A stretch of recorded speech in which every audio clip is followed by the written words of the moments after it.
In the name of God, most gracious, most compassionate, may the peace and blessings of God be upon you. Allow me at the outset to welcome my colleague, His Excellency, the Secretary of State of the United States, Mr. Anthony Blinken. We meet here today a year after the war on Gaza started, and this conflict has evolved. It has now encompassed Lebanon and other regions in the Middle East. Our meeting today was a very important and constructive meeting. We had the chance to discuss first the latest developments on the war in Gaza and the road to reach a solution and the continuous efforts between the State of Qatar and the United States and Egypt and our partners in the region to reach a solution, first to stop the war and to release the hostages and the detainees. Unfortunately, since the very beginning of this war, we had been warning against the expansion of this conflict to other areas, to other regions in the Middle East. We see that today as well, this war has expanded to Lebanon and other areas. This is why we had a discussion on the means to stop the war in Lebanon, and this has taken a large part of our meeting today. We discussed how to reach a pressing and urgent solution to end this attack on the brotherly country of Lebanon and to abide by the UN Security Council resolutions, especially 1701. We saw, unfortunately, in the last few days, intense attacks by Israel on Gaza, especially in the northern part of Gaza, and the continuous siege on Gaza and the systematic bombing of hospitals, of refugee camps. We also saw the situation evolving into throwing explosive barrels on our brothers and sisters in Gaza. We see that this painful period that we're going through in this region has to end as soon as possible. Everybody should have a spirit of responsibility vis-à-vis the innocent and the civilians in the region. We also had the opportunity to discuss the importance of finding a sustainable solution to the Palestinian cause, the so-called next day in Gaza, and to get to peace in the region in general. Our discussions today about this dossier were constructive, and we had a number of proposals. We discussed many of those proposals. How can we get to a stable and sustainable situation in Gaza, but also in the West Bank, to get to a sustainable solution for the Palestinian cause and to keep the two-state solution as the key reference to this whole process. I would like to thank Your Excellency for visiting Doha. Your visit today came at a very timely opportunity, and it is part of your visit in the region, and we are confident that through this partnership, with our commitment and your commitment to this partnership with Qatar, with the region, we can reach peace in the region. Thank you, Your Excellency, for being with us today, and we wish you all the best in your continuous efforts. Prime Minister, my friend, thank you. Thank you for the very good meetings today. I want to also express my appreciation to the Emir.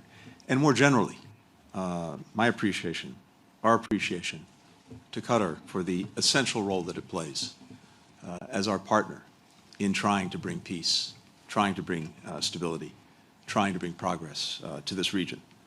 Qatar's played an indispensable role in the work to bring the hostages home, to end the war, and to chart a better future for people in Gaza. And I have to say as well, the Prime Minister personally has spared no effort to work to bring the hostages home in his role as a mediator. And we had an opportunity today to talk about the way forward on the effort to bring the hostages home and to get a ceasefire. Partly this involves an assessment of exactly where Hamas stands in the wake of the death of Sinwar. We talked about that. We talked about options to capitalize on this moment and next steps to move the process forward. And I anticipate that our negotiators will be getting together in the coming days. But as you heard the Prime Minister say, it's also essential, even as we're working on that effort, that we continue to develop a plan for what follows, so that Israel can withdraw from Gaza, so that Hamas cannot, so that they can rebuild their lives and rebuild their futures under Palestinian leadership. Throughout this trip, including with the Prime Minister and the Emir today, we discussed the concrete ideas that we've been developing for security, for governance, for reconstruction in Gaza. This is a moment for every country to decide what role it's prepared to play and what contributions it can make in moving Gaza from war to peace. And as I said the other day, I think this is a pivotal moment for that question because Israel has accomplished the strategic goals that it set out for itself, making sure that October 7th and the horrors can never happen again by effectively dismantling the military organization of Hamas. It succeeded in doing that, and bringing to justice its leaders, those who perpetrated the horrors of October 7th, notably Sinwar. Now that that's been accomplished, this is a moment to work to end this war, to make sure all the hostages are home, and to build a better future for people in Gaza. And as I said, it's necessary in order to do that to make sure that we have the appropriate plans in place. And we did have a productive discussion on that. Meanwhile, even as we're working on all of this, it is imperative that we continue to address the humanitarian crisis in Gaza, the extraordinary challenges that the children, the women, the men of Gaza are encountering every single day. And that's all the more urgent with winter approaching, and we're deeply conscious of that. Here again, I have to say, Qatar's generosity over these many months has been extraordinary. Thousands of tons of food, of medical supplies, of life-saving assistance for the people of Gaza. The United States, as the largest provider of aid to displaced Palestinians, is also continuing to make vital contributions. Today we're announcing an additional $135 million in humanitarian assistance, water, sanitation, maternal health for Palestinians in Gaza, in the West Bank, as well as in the region. And I would note that since October 7th of last year, our humanitarian assistance by the United States now totals more than $1.2 billion. But we all know that it's not enough to provide funding. It's not even enough to get the assistance to the borders of Gaza. What's so critical is that the aid gets to the people who need it. Secretary Austin and I emphasized in a letter that we wrote recently to our counterparts in Israel the imperative of Israel taking urgent and sustained action to make sure aid can get to those who need it. We have a list of very specific actions that we are tracking every single day. Now, there's been progress since we sent that letter, some positive steps, including the opening of the Erez Passage, the decision to restart the Khan Yunis desalination plant that will give more than 1 million Gazans access to clean water, some other steps that have been taken, but this is not yet enough. And we will continue to press for and take the necessary measures to ensure that we get greater progress and that we get greater results in making sure aid gets to those who need it. Prime Minister also noted that we have been deeply focused from day one on trying to ensure that the conflict in Gaza does not spread more broadly throughout the region. And even as we have real challenges, we're working to make sure that we don't see a major escalation and major conflicts develop elsewhere. With regard to Iran, we, of course, are concerned about the potential for broader conflict, particularly since Iran launched its second direct attack on Israel using ballistic missiles just 23 days ago. The United States supports Israel's right to defend itself, and we've been in close coordination with Israel on what is necessary to deter further aggression from Iran and to ensure that any response does not lead to an endless cycle of escalation. We're also continuing to work with our partners in the region to make very clear to Iran that further attacks against Israel will have deeply negative consequences for Iran's interests. We're very attentive to the fact that the risk of broader conflict is high, and that's all the more reason why we're determined and acting to try to make sure that we prevent that. And then finally, on Lebanon. We've spent some good time, both with the Emir and with the Prime Minister, talking about the conflict there, and as well, the important role that Qatar has been playing, including as a leading donor of humanitarian assistance. As Israel conducts operations to remove the threat to Israel and its people along the border with Lebanon, we have been very clear that this cannot lead, should not lead to a protracted campaign, and that Israel must take the necessary steps to avoid civilian casualties and not endanger UN peacekeepers or the Lebanese armed forces. Right now, we're working intensely to reach a diplomatic resolution, one that sees the full implementation of UN Security Council Resolution 1701, and as a result, allows civilians on both sides of the border to return to their homes and to be able to live there in peace and security. We're also committed to building up and supporting Lebanese efforts to build up their own institutions, free from the grip of Hezbollah, so that the people of Lebanon have more security, more opportunity, more prosperity. Here again, Qatar has provided essential assistance to the Lebanese armed forces, including salaries and fuel. We're working with other partners to provide the Lebanese armed forces with the resources they need so that they can take greater responsibility for security throughout Lebanon, and making sure that Lebanon can reassert its sovereignty. We'll continue to support the Lebanese parties as they work to resolve the presidential vacancy and empower leadership that reflects the will of the Lebanese people. So in each of these areas, we have a very full and very active agenda. And again, I'm very grateful for the partnership of Qatar in working to bring greater peace and greater security throughout the region.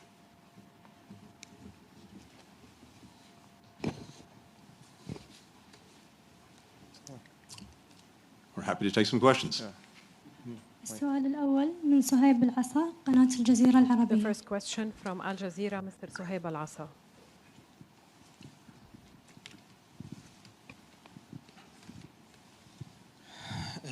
معالي رئيس مجلس الوزراء. Your Excellency, the Prime Minister of Qatar. تتحدث كالوساطة عن الطرفين دائما. You're speaking when talking about mediation about the two sides, the two parties of the conflict. But is there pressure put on these two parties, especially that the last success was in November, and today you speak about a fruitful meeting regarding the war in Gaza? Are there any indicators that this is going to reflect on the ground and that the war will end soon, with the pressure by the mediators on both parties? And a question to His Excellency, the Secretary of State Blinken. You were saying that this meeting was also fruitful. You spoke about the post-Sinwar period as a leader of Hamas, but Hamas says that this is a strategic issue for it and it's not related to specific people. So what is the U.S. approach to end the war, while taking into account that Israel did not give any indicators so far to end the war and continues to attack Gaza? 200,000 people are being starved, forcefully displaced, and collectively killed. Thank you. Thank you for your question. Regarding the efforts to end the war, the efforts continue. The efforts continue since the 8th of October. First, to prevent the war from starting initially, and then to prevent it from expanding, and then to contain it. And as I've mentioned, the efforts in November, as you've mentioned, the efforts in November have led to releasing some hostages, some prisoners, and a temporary ceasefire. Unfortunately, since then, we have been trying as much as we can to get to an agreement to end the war. Unfortunately, the negotiations have gone through different phases, and those phases included big challenges, and every time we got closer to a solution, unfortunately, there were many steps back. Now, regarding my meeting with His Excellency Secretary Blinken and saying that it was fruitful, of course it would be. His visit to the region is important, and we have been informed of the results of the talks that he had in Israel.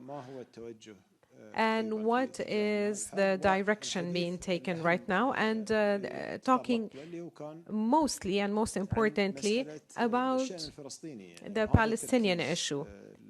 This is the focus, or this has been the focus of our meeting. Now, regarding negotiations, there is a negotiating delegation from the United States that will be visiting Doha to meet the negotiators from Israel,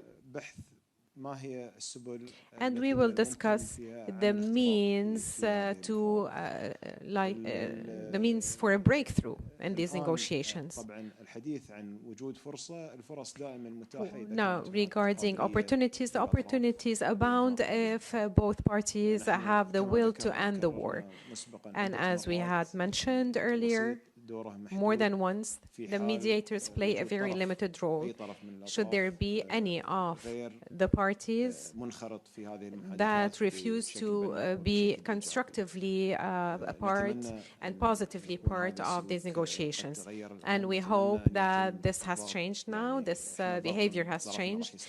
The pressure from our side will continue on both parties to reach an end to the war. This is a priority of ours. And I think His Excellency, the Secretary of State, in his statement just mentioned that the United States has the same priority, and we look forward to positive results. Thank you. Yes, thank you for the question. Look, we're intensely focused on bringing the hostages home, ending the war, alleviating the suffering of Palestinian children, women, and men in Gaza. And we've been working closely together to try to do that for many months. Now, we have seen the quickest way to get there as being through a ceasefire and hostage deal. Again, what we've been working on. The reason I believe there's opportunity now is because the biggest obstacle to concluding that agreement was Sinwar. And the fact that he is no longer with us perhaps creates an opening for actually moving forward and concluding an agreement. In our judgment, one of the things that Sinwar was looking at and hoping for was the potential for wider conflict. If he could create a multi-front war with Hezbollah attacking Israel, potentially with Iran attacking Israel, then he could just sit back and wait and not make any decisions on a ceasefire and on getting hostages home. Well, he has now been removed from the equation, and of course, we're working intensely to make sure that this conflict doesn't spread. We don't have wider wars. And all of this, perhaps, will focus Hamas on the imperative of concluding a deal. If it cares about the people of Gaza, then it will engage, and it will conclude some kind of agreement. And that can be the critical first step to getting a sustained agreement, something that brings enduring peace and security. Now, the other part of this, as I said just a moment ago, is the importance, and I think even the urgency, of making sure that we have a plan for what follows, a plan that allows Israel to leave, that makes sure that Hamas can't reconstitute, and that supports the Palestinian people in the governance, the security, the rebuilding of Gaza. And we had very productive discussions on that question today as well. السؤال الثاني من توم بيتمان BBC. The next question is from BBC. Thank you very much indeed. Mr. Secretary, you said just a moment ago you anticipate negotiators will be getting together in the coming days. Could you just give us a bit more detail, perhaps about when and who and how significant that is? And moving on to what's happening on the ground in Gaza, the war crimes lawyer Philippe Sands told the BBC yesterday that it is impossible to see what is going on now in Gaza and not say crimes are screaming out. We know that Linda Thomas-Greenfield told the Security Council the US is watching to ensure a, quote, policy of starvation is not being carried out by Israel. The newspaper Haaretz this month quoted 3 reserve soldiers in Gaza saying it was their impression that the so-called general's plan was being carried out. One said commanders openly refer to it. People sat and wrote a systematic order with charts and an operational concept, they said, at the end of which you were to shoot whoever isn't willing to leave. Now, we know the Israeli leadership denies this is happening because you asked them on Tuesday, but the former deputy head of Israel's National Security Council, Eran Etzion, has described northern Gaza as a very dangerous erosion of norms, saying that war crimes may be taking place, and if a soldier is expected to commit these, they must refuse. So my question is, do you agree with that? If an Israeli soldier is ordered to carry out any part of this apparent plan today, should they refuse? And Mr. Prime Minister, do you agree with the Americans' assessment that Yahya Sinwar was the chief obstacle to a ceasefire deal? And following that, I mean, who are you talking to in Hamas at the moment? Are you getting any engagement? Are they prepared to come back to the table? Thank you. Great. Thank you, Tom. First, on negotiations, on negotiators, on the when, where, the who, can I provide more information? The answer is no. But that will unfold in the coming days. All I can tell you is what I said earlier, and what the Prime Minister noted is that we do anticipate that the negotiators will be getting together in the coming days. And again, what we really have to determine is whether Hamas is prepared to engage. And I believe that we'll be able to do that starting in the coming days. With regard to the so-called general's plan in the north, let me just say again, first, the United States fully and fundamentally rejects it. Second, as I told you the other day, the government of Israel says that it is not the policy of Israel, and also rejects the plan. We reject any effort to create a siege, to starve people, to hive off northern Gaza from the rest of Gaza. We've been very clear about that. We'll remain very clear about that. But again, from the words of the Prime Minister directly to me, that is not Israel's policy. Second, we're intensely focused on the situation for people in Gaza, and particularly making sure that they get the assistance they need, but also making sure that the norms of international humanitarian law are upheld. And indeed, the letter that Secretary Austin and I wrote recently to our counterparts is based on that fundamental premise. And everything that we're doing and everything that we're focused on involves making sure, to the best of our ability, that those norms are upheld and that we're maximizing the ability both to protect people and to make sure that they're getting the help that they need. And as I said a few moments ago, this is a matter of great urgency and intense focus for us right now and in the days ahead.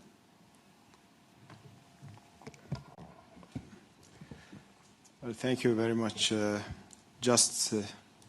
Answering to your question, whether we see Sinwar as an obstacle, I need to be very clear and very mindful that our role as a mediator we fully respect it. And our policy, we don't speak about any party who would represent the obstacle and start, to point on one over the other yet. We have, throughout the process that we've been through in mediation in different fronts, we have never seen something like this being in the media more in the negotiation room. So you can go throughout the process and you can see on each stage where it's stopped, and it will be very clear who's stopping at each stage of that. So I just wanted to make sure that there is nothing from Qatar will say on one party or another.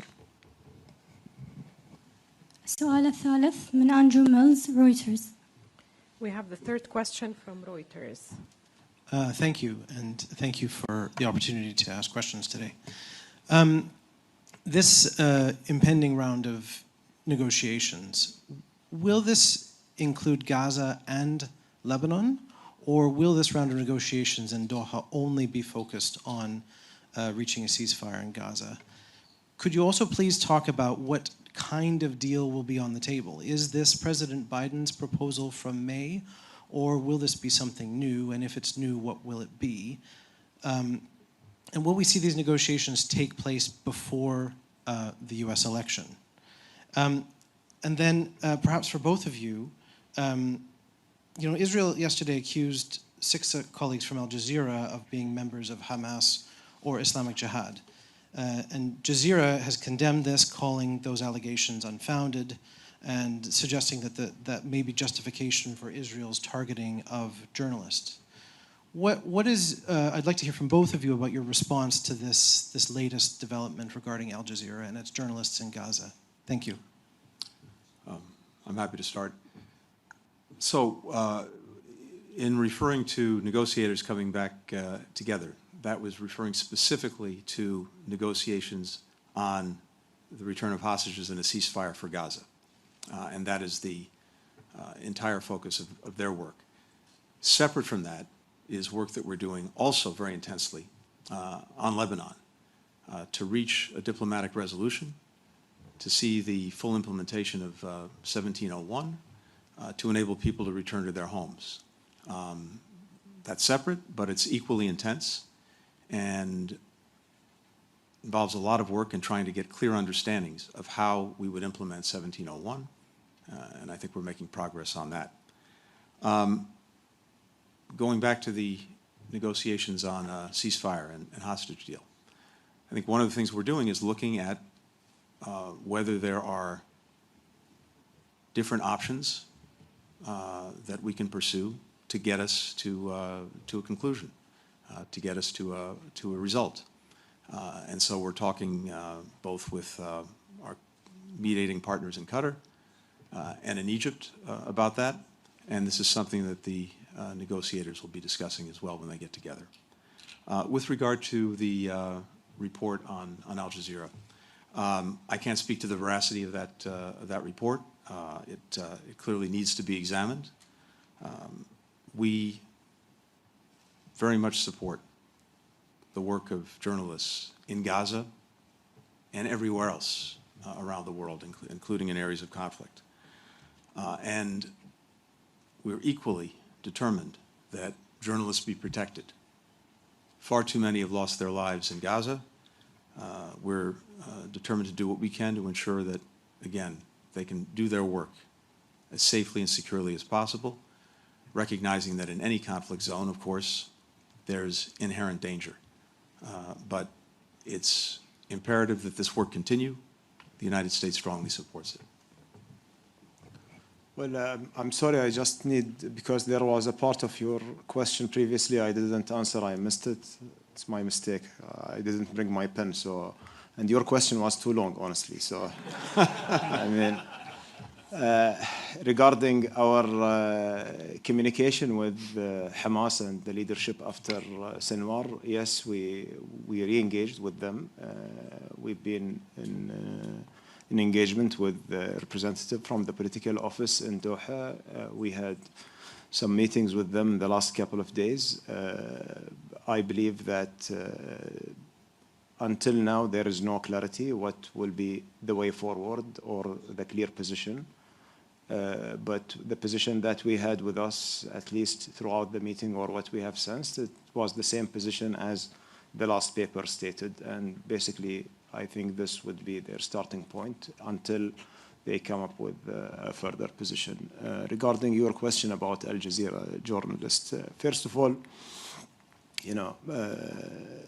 Al Jazeera is an independent media institution that runs out of Doha, and we are very proud of it as an institution that has it's gained the respect around the world. Its coverage for different conflict zones been commended, and I think this is not only covering the conflicts in the Middle East, even we see their coverage, whether it's on the war in Ukraine or other areas in the world, and we have never seen the journalists being treated the way that's being treated in Gaza, unfortunately.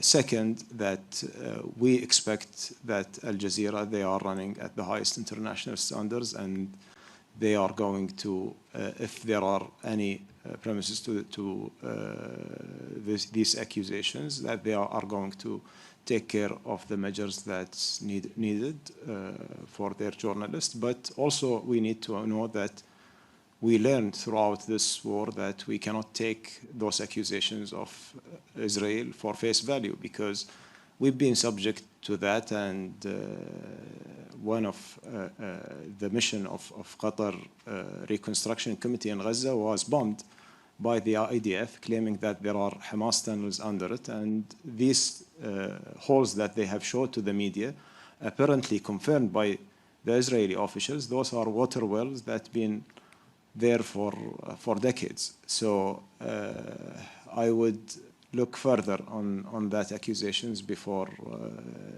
taking it like this for granted. And finally, I just echo what the Secretary has mentioned about the protection of the press in different conflict zones. It's necessarily, it's mandatory in the international law, and I think that there is no any justification for targeting the press, nor the civilians, of course, but the press, especially in the war zones. Whatever the justification is, I think it's not acceptable. السؤال الرابع والأخير من فرنوش أميري AP News. The fourth and last question from AP News. Thank you, Secretary Blinken and Prime Minister, for taking questions. My question is, we've reported that there's an Egyptian proposal on the table that Qatar supports for a short pause in fighting, in which Hamas would release a handful of hostages and humanitarian aid deliveries would be increased. What is the status of that proposal after, Secretary Blinken, after your discussions with Israel and Arab partners this week, including the Prime Minister? And then secondly, I wanted to ask this question to both the Prime Minister and the Secretary. How confident are you in Israel's assurances that any retaliation strike against Iran will not lead to further escalation in the region at this moment? Thank you. So I'm not going to go into any details of what's on the table or potentially on the table with regard to the hostage and ceasefire deal. As I said a moment ago, we're looking at different options. But as you heard the Prime Minister say, we haven't yet really determined whether Hamas is prepared to engage. But the next step is getting the negotiators together, and I anticipate we'll know and we'll certainly learn more in the coming days. The bottom line is that, again, the quickest way to actually get hostages home, to actually get much more relief to the Palestinian people who so desperately need it, and to stop the conflict is through such an agreement. And at the same time, as I said, we also have to be working on, as we are, the plans for what would follow. But we'll know more, I think, in the coming days. But again, the fundamental question is Hamas serious? My hope is that, again, in our judgment, Mr. Sinwar was the biggest obstacle to actually concluding an agreement. My hope is that now their minds will be concentrated and we can get there and make progress. As I said also a moment ago, we strongly support Israel's right to defend itself. We've seen 2 unprecedented attacks, direct attacks by Iran on Israel with hundreds of missiles, including ballistic missiles, drones, other munitions. And thanks to the work we and a number of other countries did, Israel was able to defend itself, but these were extraordinarily dangerous, particularly with the potential for leading to a major escalation, and of course, in the first instance, a loss of life. So we've been working with Israel to look at what can be done to effectively deter any further Iranian attacks. And that's vitally important to making sure that we have peace and stability in the region. But equally, we want to make sure that any response is done in a way that does not contribute to or spark an endless cycle of escalation. That's not in anyone's interest. So that's what we're working on. And again, I hope Iran is getting the message very clearly from not just from us, but from other countries, directly or indirectly, that any further attacks it engages on toward Israel really risk fundamentally its interests. And what we need to see is a de-escalation of this, and that in turn, I think, can also contribute to all of the efforts we're making in other parts of the region, including with regard to Lebanon, and including, of course, with regard to Gaza. So we're focused on this very intently, and let me leave it at that. Just, if you allow me to comment on the first part of your question, just to make sure that things are clear. We are closely coordinated with Egypt on any kind of initiatives that will emerge on the table.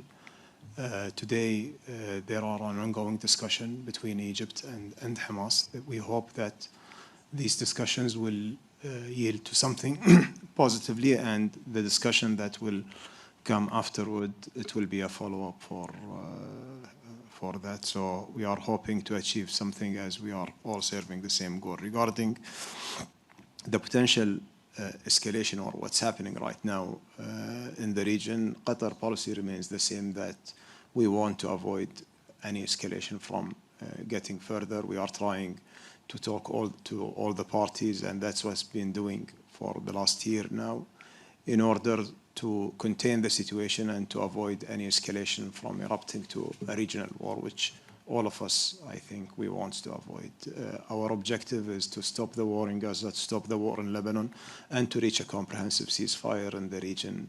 I believe the region been through a lot, especially in the last year, and it's enough. It's the time now for us to be more focused on bringing peace to our people in that region, and to focus on their prosperity and development, rather than just, speaking about conflict and seeing just rounds of an endless escalation. Thank you. Thank you. Thank you. والآن نختتم المؤتمر الصحفي. شكرا لمعالي رئيس مجلس That's the very الوزراء end ووزير of our الخارجية press وسعادة conference. وزير We thank الخارجية their الملكي excellencies, the Prime وممثلي Minister وسائل of الإعلام. Qatar and the والسلام Secretary of عليكم State. May the ورحمة peace and الله blessings of وبركاته. God be upon you.